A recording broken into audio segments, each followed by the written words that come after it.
Okay, so we're diving into an episode of the Joe Rogan Experience that you sent us. Hmm. And this one has Dave Smith and Douglas Murray on. Right. And you mentioned that you were interested in hearing these two thinkers kind of unpack their perspectives on some um, really weighty global issues, specifically the wars in Israel and Ukraine.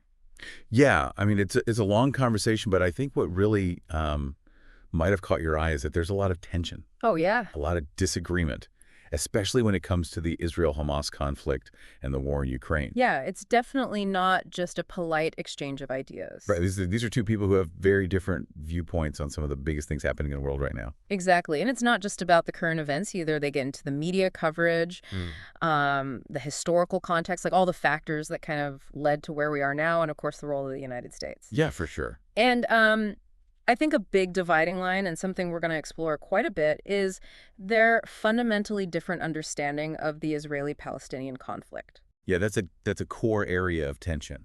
They disagree on so much, like how this whole situation came to be, the real impact of the blockade on Gaza, and just the overall consequences of Israel's actions. And I think this really framed a lot of their other disagreements. Absolutely. So, the Rogan episode actually starts with Rogan himself kind of putting it out there. Okay. He's asking Smith and Murray, straight up, have I had enough guests on who support the actions of Israel and Ukraine? So right off the bat, he's wondering if his guest list has been sort of leaning in a particular direction. Exactly. And, Dave Smith kind of jumps in and suggests that, maybe the guests have been a little more critical of Israel's methods, and it even uses some pretty strong language to describe them. Like what? He uses terms like barbaric to talk about how Israel's been handling things. Oh, wow. Yeah. And then Douglas Murray chimes in and says, I actually think you might have underrepresented the arguments in favor of Ukraine and Israel over the last couple of years. And what's fascinating is he offers a theory as to why that might be the case. What's that? Well, he thinks it could be because of the way these algorithms work on social media. Oh, yeah, those algorithms. Yeah, he says they tend to favor what he calls conspiratorial content. So, the narratives that are really critical of Zelensky in Ukraine, or, the ones surrounding the Israel-Hamas war, those are the ones that kind of gain more traction online. Makes sense. I mean, these platforms are designed to, keep us engaged and clicking. Exactly. And that means the stuff that triggers us or gets us riled up tends to be what we see more of. Yeah, so Smith pushes back on that a bit. He does. He says, sometimes it's not about bias or algorithms. It's just that certain ideas are just more popular. More appealing to people for whatever reason. Right. And I think this first part of their conversation really brings up a huge point, which is the way the media shapes our understanding of these conflicts. Totally. And whether we're talking about, intentional bias or just the way information spreads online, it's something we all have to think about. Right. So from there, the conversation kind of shifts into another really contentious area, which is, Rogan having guests like Daryl Cooper and Ian Carroll on. Yeah, and this is where Murray gets pretty concerned. He thinks people like Cooper and Carroll are spreading what he calls counter-historical stuff of a very dangerous kind. Like what specifically? Well, he mentions their views on Hitler and Churchill. Oh, boy, those are some loaded topics. Right, and he specifically brings up Cooper making a joke about Churchill being the secret villain of World War II. Oh, wow. Yeah, saying that Churchill's actions actually made the war longer and worse. So how does Smith respond to that?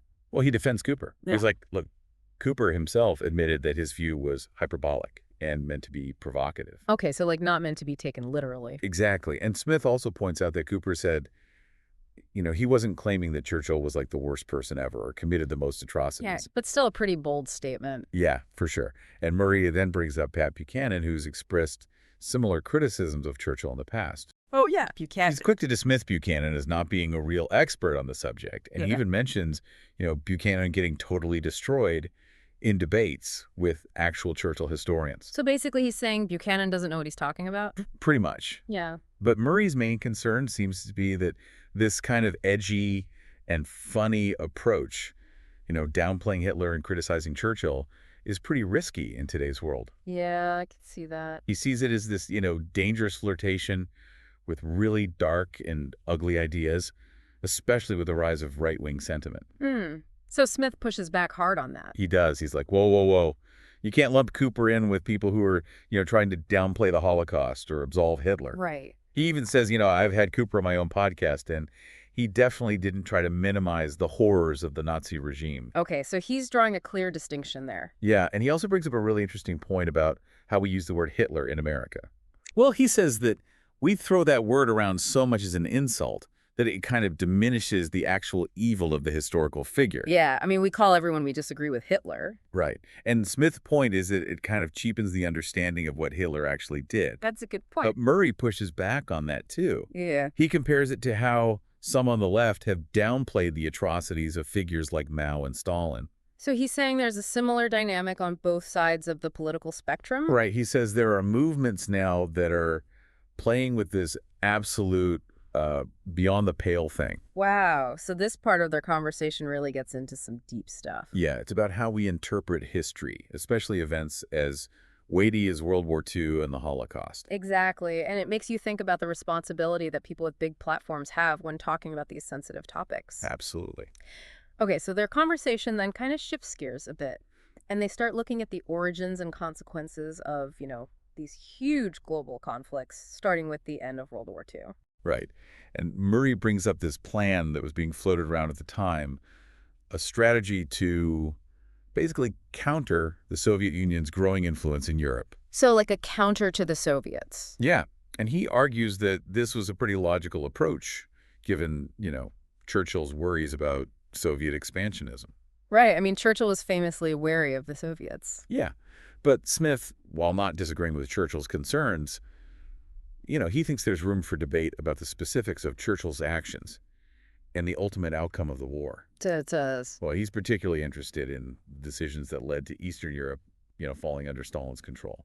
Okay, so he's questioning the long-term consequences of those choices. Exactly. And then he brings it forward to more recent history, talking about the post-9/11 wars, which he says were riddled with lies. Yeah, those were some messy conflicts. Right. And he thinks those experiences are kind of created an environment where people are more likely to question the official narratives about historical events. Because they've been lied to before. Exactly. They're more skeptical now.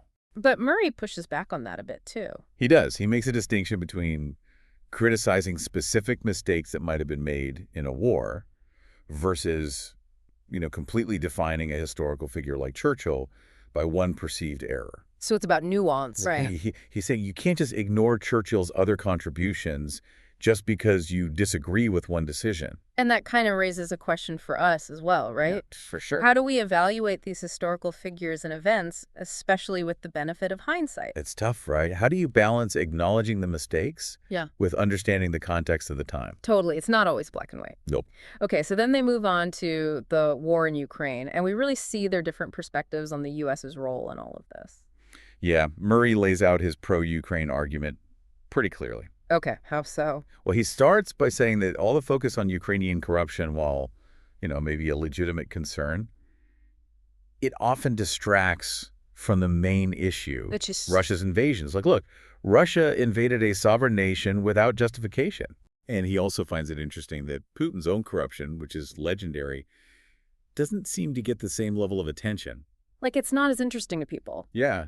And Smith acknowledges that, corruption in Ukraine is something to be concerned about, especially with all the money the U.S. has been sending over there. Makes sense. And then Murray uses this analogy.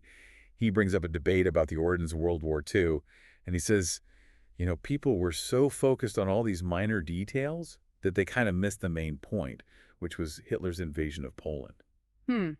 So he's saying we're doing the same thing with Ukraine. Right, we're getting lost in the weeds and missing the forest for the trees.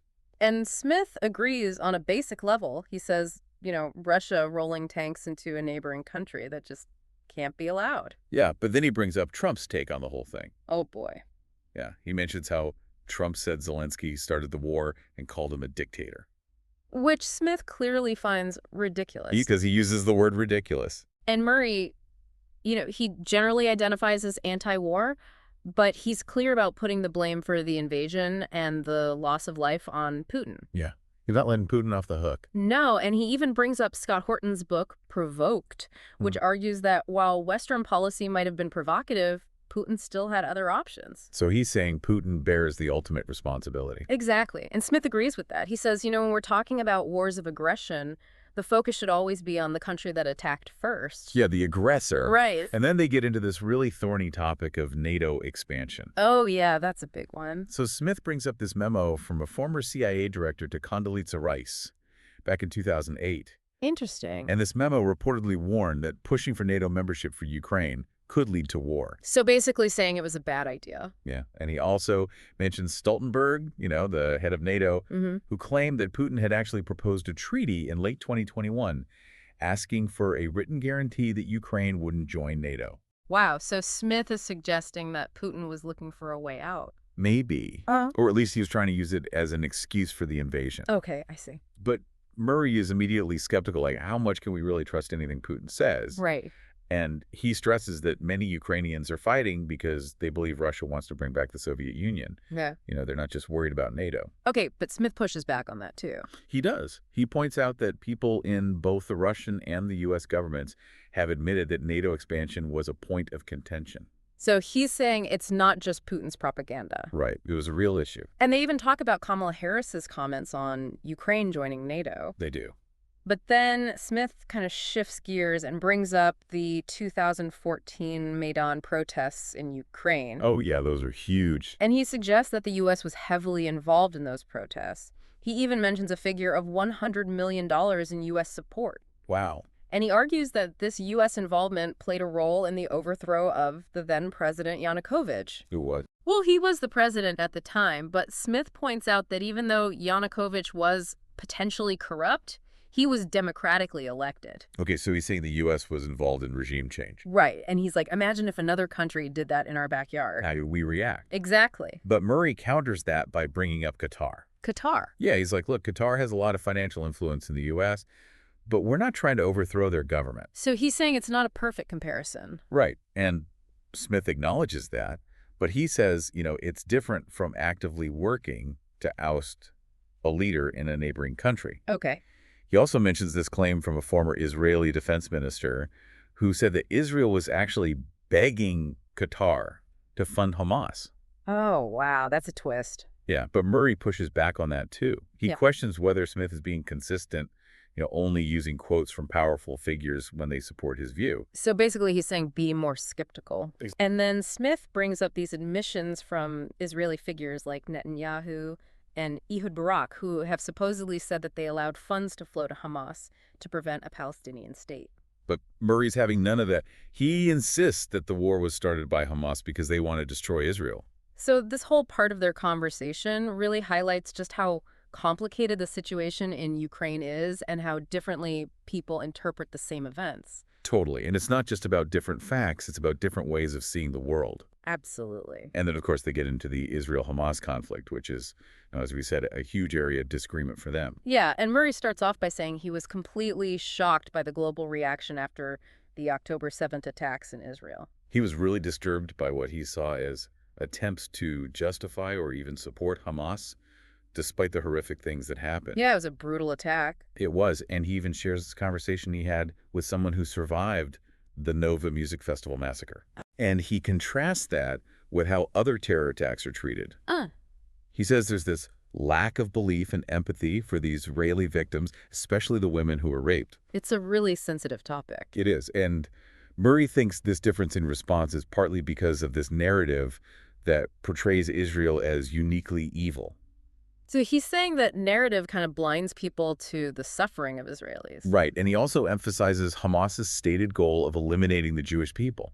Which is terrifying. It is. But Smith, while agreeing that the October 7th attack was an atrocity, he pushes back on the idea that anyone who criticizes Israel's response is automatically pro-Hamas or anti-Semitic. Yeah, he mentioned some examples like John Podhoretz and Tucker Carlson. Right, he said you can criticize Israel without supporting Hamas. Exactly, and he does agree with Murray that Hamas is a death cult. Yeah, they're on the same page there. But then Smith directly challenges Murray's description of the 2005 Israeli disengagement from Gaza. Okay, how so? Well, Murray kind of presents it as Israel giving the Palestinians a state. But Smith says, no, that disengagement was actually designed to kill the peace process and was followed by a full-blown blockade. So he's saying it wasn't a genuine attempt at peace. Right. And Murray's counterargument is that if the Palestinians hadn't used that withdrawal to stockpile weapons, things would be different. Yeah, like if they had focused on building a state instead of preparing for war. But Smith retorts by saying if Israel hadn't occupied them for 60 years, things would also be different. Touché. So he's emphasizing Palestinian self-determination. Right, and he acknowledges that voting for Hamas was a bad decision, but, he's trying to provide context. Okay, I see. And then Murray points to the continued rocket fire from Gaza and the smuggling networks bringing in weapons as more examples of bad decisions by Hamas. And he also denies that there was widespread starvation in Gaza after 2005. Right, but Smith brings up this analysis by the World Bank that shows a 40% drop in Gaza's GDP in the year after the blockade was imposed in 2007. So he's using that to challenge Murray's claim that you have to be on the ground to really understand the impact. Right, he's saying the numbers speak for themselves. And how does Murray respond to that? Well, he defends the blockade as a necessary security measure. Okay. He says it was meant to stop weapons from getting into Gaza and prevent Hamas from building up their military. Right, like a preventative measure. Exactly. And he makes this analogy. He says, imagine if New York City was being rocketed from New Jersey. Okay, I could see that. Like, what would the U.S. do? Right. He also says that while there are restrictions on materials that could have military uses, food and aid are not being blocked. So he's saying the blockade is targeted. Right. It's not indiscriminate. But then he goes on to say that Hamas had 18 years after the disengagement to build a state and teach peace. But instead, they chose to educate a generation to annihilate their neighbors. Wow, that's a strong statement. It is, and he brings up this example of Vivian Silva, an Israeli peace activist who was murdered by Hamas. So he's saying they're not interested in peace. Not at all. And Smith agrees that Palestinians have agency. He wishes they had made different choices. Mm-hmm. But he draws a parallel to Zionist groups using terrorism in the past. And he talks about the Palestinian miscalculation in underestimating the Jewish people's desire for a homeland. Yeah, that's a whole other layer of complexity. It is. And he also points out that Hamas didn't actually win a majority in the 2005 elections in Gaza. Oh, really? Yeah. Okay, so then Smith shifts the focus to the suffering happening in Gaza right now. He does. And he questions whether Murray is being selectively empathetic, focusing on the Israeli victims of October 7th while downplaying the tragedy in Gaza. Especially the number of children who have been killed. Exactly. And he raises this very sensitive issue of whether there's a bias at play in how we value Israeli lives versus Palestinian lives. Yeah, that's a tough one. It is. And he reminds everyone that Israel has been the dominant power in the Palestinian territory since 1967. Okay, so a long history of conflict there. Yeah, a lot of baggage. So how does Murray respond to that? Well, he objects to Smith's comparison of Gaza to a concentration camp. Okay. He says Gaza has a very young population, which is a key difference, and he clarifies that the full blockade has been in place since 2007 as a direct result of Hamas's election. So he's saying the blockade is Hamas's fault. Right, and he also denies that Israel is intentionally killing babies with its bombs. But he does acknowledge that the war in Gaza is brutal. He does, but he says it's not the most brutal conflict in the world right now. Like, what's he comparing it to? Well, he mentions the Syrian civil war as an example of something that's resulted in way more casualties. Okay. And he also expresses doubt about the death polls coming out of Gaza because they're from the Hamas-run health ministry. So he's questioning their accuracy. Yeah, he's saying we should be skeptical. Okay. And then he lays out the objectives of the war. He says Israel wants to get the hostages back and destroy Hamas. Which are both pretty challenging goals. They are, especially given how Hamas operates, embedding themselves within civilian areas. Right, which violates the laws of war. It does. And he even asks Smith directly, do you have a better way to achieve these goals? So he's putting it back on Smith. Yeah, he's like, what's your solution? And Smith acknowledges that it's a complex situation, but he questions Murray's unwavering support for the military action, given the level of suffering. And he brings up the Iraq War, which Murray also supported. So he's pointing to a past example. Right. And Murray responds by saying that he's seen the reports of suffering, and he points to the humanitarian corridors that have been opened up. So he's saying help is getting in. Yeah. And he also argues that the hostages who have been released were freed because of the IDF's military pressure, not because of Hamas's goodwill. So he's saying the military action is working. That's his view. And he also disagrees with the idea that fighting terrorism just creates more terrorists. Yeah, okay. But Smith is adamant that the war is horrible for the Palestinians in Gaza. He says they're the ones being fucked over the most. Yeah, they're caught in the middle. Exactly.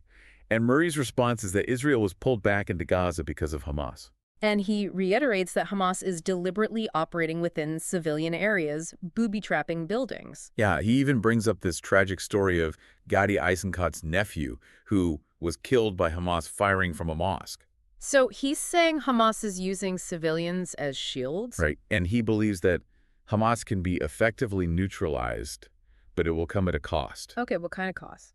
Well, he lays out this best-case analysis where he says, maybe for every terrorist killed, one innocent Gazan civilian dies. Wow. And he says that ratio is actually pretty low compared to other conflicts. And he compares it to the fight against ISIS where they used air power and local fighters to weaken the group. Okay. And then he raises this really big question. He's like, will the Palestinians ever elect leaders who actually want peace with Israel? Yeah, that's the million-dollar question. It is. And Smith then brings up the whole U.S. funding of al-Qaeda and ISIS in Syria under Obama. Yeah, that was controversial. It was, and he points out that the former leader of al-Qaeda is now basically running Syria. But he's saying our interventions have unintended consequences. Big time. And he argues that the cost of trying to destroy Hamas, the killing of innocent people, including children, is just not justifiable. He's drawing a moral line. He is, and he rejects Murray's language. He doesn't like Murray just saying killed. He thinks it's more like slaughtered. Yeah, he's really trying to emphasize the brutality of it. And Murray pushes back on that. He says there's no desire on Israel's part to kill civilians. It's just collateral damage. He's saying it's unavoidable, given how Hamas operates. But Smith uses this analogy of a bomb being dropped on an apartment building full of innocent people. To illustrate the concept of intentional killing. Right. He's saying even if you're targeting a militant, if you know civilians are there and you bomb anyway, that's murder. And he points to reports of bombings where the intelligence suggested only a few Hamas fighters were present in a building with many civilians. So he's saying Israel is making choices. Right, they're not just reacting blindly. And Murray's counter is that the IDF is acting on intelligence about terrorists and hostages. Yeah, he claims that the destruction in Gaza is mostly because Hamas has booby-trapped so many buildings. So when the IDF goes in, those buildings explode. Exactly. And he also talks about Hamas using civilian infrastructure like the Shifa hospital complex to store weapons in tunnels. So he's saying Hamas is putting civilians at risk. Absolutely. And then they briefly go back to the Syrian conflict. Oh, boy. Yeah, and Murray argues that the U.S. and the West weren't the main actors in Syria. It was Russia and Iran. Okay. He even accuses Iran of colonizing the region. And he brings up this idea from the writer Vasily Grossman, who basically said that the accusations against Israel often reflect the accuser's own actions. Interesting. Yeah, so he's turning it back on Smith. But Smith isn't having it. He calls the U.S. the world empire. And he points to the invasion of Iraq as having huge consequences for the region, including empowering Iran. So he's saying the U.S. has played a huge role in destabilizing the Middle East. Yeah, he's not letting the U.S. off the hook. And what does Murray say to that? Well, he argues that the U.S. doesn't have the staying power or the understanding to really control things in the Middle East. Okay. He compares it to Britain's imperial past. You know, like Britain really knew how to run an empire. And he thinks the U.S. got outmaneuvered by actors like Iran in Iraq? Right. And he also claims that the U.S. didn't cause the Arab Spring or the Syrian uprising. But Smith insists that the trillions of dollars spent and the regime changes orchestrated by the U.S. have had a massive impact. Yeah, he's saying you can't just deny U.S. influence. Nope. And then they touch on the intervention in Libya. Oh, yeah, that was another messy one. It was, and Murray says it was driven by this belief that Gaddafi was going to commit genocide. Which was later questioned by a UK inquiry. Right. But at the time, it was seen as a legitimate concern. And he also mentions the responsibility to protect doctrine. Well, it's this idea that countries have a responsibility to intervene when other governments are failing to protect their people from atrocities. Okay, so like a humanitarian intervention. It's exactly. But Smith brings up General Wesley Clark's claim that he saw plans to overthrow Gaddafi back in 2001. Oh, wow. Yeah, like way before the Libyan uprising. So he's suggesting it wasn't just about protecting civilians. Right. There might have been other motives at play. And Murray kind of deflects that. He's like, why would the U.S. want the situation they have in Libya now? Right. It's a mess. It is. Yeah. And he also talks about the implications of Gaddafi's overthrow for world peace, especially since Gaddafi had given up his nuclear program. Yeah, he's saying it might have sent the wrong message to countries like Iran who are pursuing nuclear weapons. Okay, and then the conversation gets really heated It does. because Murray accuses Smith of pushing a conspiracy theory. Yeah, he takes issue with Smith focusing on neoconservative figures like Paul Wolfowitz and Richard Pearl as the masterminds behind U.S. foreign policy. And he suggests that kind of focus can play into anti-Semitic tropes. Exactly. He's saying, be careful with that kind of language. But Smith defends himself. He's like, Yeah. I'm just quoting a four-star general. Right. He's saying it's not his personal conspiracy theory. And he also argues that it's not anti-Semitic to talk about the role of individuals with Jewish names in government. He compares it to criticizing woke leftists. So he's saying he's being consistent. Right. He's not singling out Jewish people. But Murray urges him to be more careful with his words, Yeah. because they can be misinterpreted online. He's worried about the potential for anti-Semitism. And Smith counters by saying that he's criticized plenty of non-Jewish figures like Obama and Bush. Right. He's saying he's an equal opportunity critic. And he stresses that discussing policy and the people involved doesn't mean you endorse hateful ideologies. Exactly. And then they wrap up with this brief moment of agreement on the negative aspects of mass immigration. Yeah, both in Europe and the U.S. So this whole conversation is really a whirlwind. It is. It's packed with information and strong opinions. And I think the main takeaway for us is that these issues are incredibly complex and there's no easy answers. Both Smith and Murray are coming at these topics from their own perspectives, and they both have their own sets of facts and historical understandings. And they both have really strong beliefs. Yeah, and it's clear that these issues are deeply personal for both of them. Totally. And we've heard their arguments about media bias, the unintended consequences of foreign policy, the brutality of war, and the really tough moral questions that come up in these conflicts. So we've given you a glimpse into this conversation, and we hope it's given you some food for thought. Yeah, because now we want to turn it back to you. Exactly. How do you make sense of all this information? Yeah, how do you form your own opinions on these really important issues? What criteria do you use to evaluate different perspectives? We've just scratched the surface here, and we hope this deep dive has raised even more questions for you. About the conflicts in Israel and Ukraine and the whole system of international relations. So keep thinking, keep learning, and keep questioning. Because that's how we all get closer to the truth. Absolutely. Thanks for joining us for this deep dive. We'll see you next time. Bye.